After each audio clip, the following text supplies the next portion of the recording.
सोचिए, आपने जिंदगी भर मेहनत करके एक घर बनाया, हर ईंट में अपनी पूरी कमाई लगा दी। लेकिन एक दिन कोई आदमी आता है और कहता है, ये घर अब मेरा है। आप हंसते हैं क्योंकि पेपर्स आपके पास है। लेकिन फिर आपको पता चलता है कि कानून भी शायद उसी के साथ खड़ा है। क्या सच में भारत में कोई आपके घर पर कानूनी तरीके से कब्जा कर सकता है?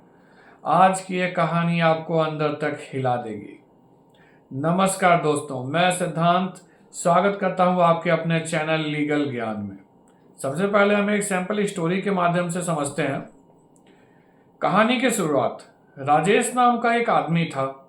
उसने अपनी पूरी जिंदगी की बचत लगाकर गांव में एक छोटा सा घर बनाया था। लेकिन नौकरी के कारण उसे दूसरे शहर जाना पड़ा।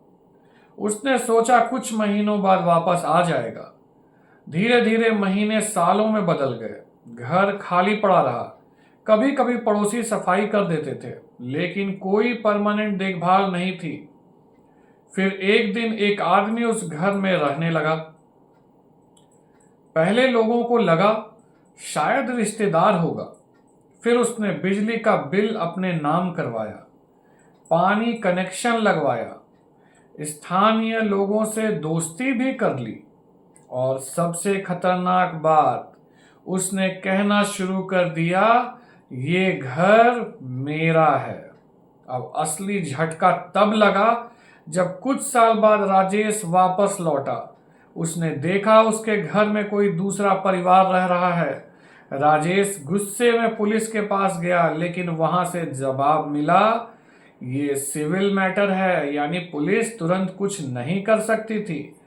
फिर मामला कोर्ट पहुंचा और यहीं से शुरू होता है भारत के सबसे विवादित प्रॉपर्टी लॉज में से एक। तो मैं आपको बता दूं, उसको बोलते हैं एडवर्स पोजेशन। एडवर्स पोजेशन होता क्या है? भारत में एक कानूनी सिद्धांत है एडवर्स पोजेशन। अगर कोई व्यक्ति लंबे समय तक किसी प्रॉपर्टी पर खुलेआम कब्जा करके रहता है और असली मालिक लंबे समय तक कोई एक्शन नहीं लेता, तो कुछ परिस्थितियों में कब्जा करने वाला व्यक्ति ऑनरशिप क्लेम कर सकता है। कौन सा कानून यहाँ पे लगता है? लिमिटेशन एक्ट 1963 प्रॉपर्टी रिकवरी के लिए समय सीमा तय की गई है।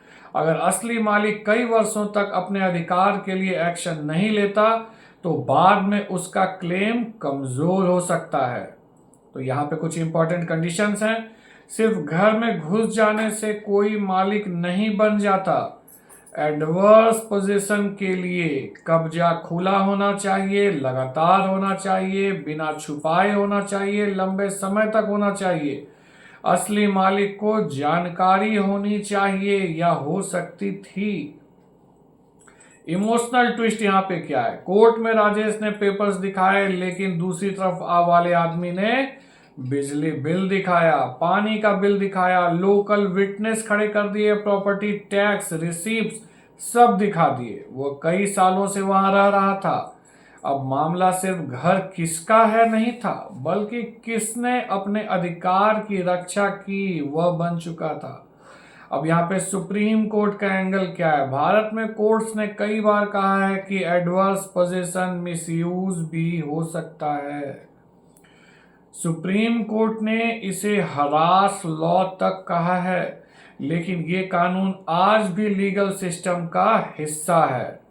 अब यहाँ पे कुछ इंपॉर्टेंट लीगल सेक्शंस आते हैं। Limitation act 1963 property recovery time limits, transfer of property act ownership rules, IPC sections अगर फॉर्जरी या फेक डॉक्यूमेंट्स हो, trespassing laws, illegal entry punishable हो सकती है। अब यहाँ पे सवाल उठता है कि इन सब चीजों से कैसे बचें। कुछ पॉइंट्स हैं। खाली प्रॉपर्टी कभी अनटेंडेंट ना छोड़ें, रेगुलर विजिट करें, पानी बिजली का बिल जरूर एक्टिव रखें, प्रॉपर्टी टैक्स समय पर भरें, नेबर्स को जानकारी दें, केयर टेकर एग्रीमेंट जरूर लिखित में रखें, इंपॉर्टेंट पेपर सिक्योर रखें। घर सिर्फ ईंट और दीवार नहीं होता, वो इंसान की पूरी जिंदगी की कमाई होता है।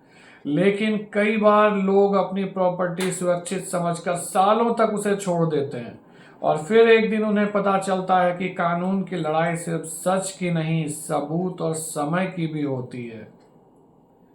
अगर आपके परिवार में भी कोई खाली प्रॉपर्टी है तो यह वीडियो उन्हें ज़रूर भेजिए, क्योंकि लापरवाही कभी कभी पूरी जिंदगी की मेहनत छीन सकती है। यह वीडियो केवल सामान्य कानूनी जागरूकता के लिए है। किसी भी कानूनी मामले में अपने योग्य वकील से सलाह ज़रूर लें।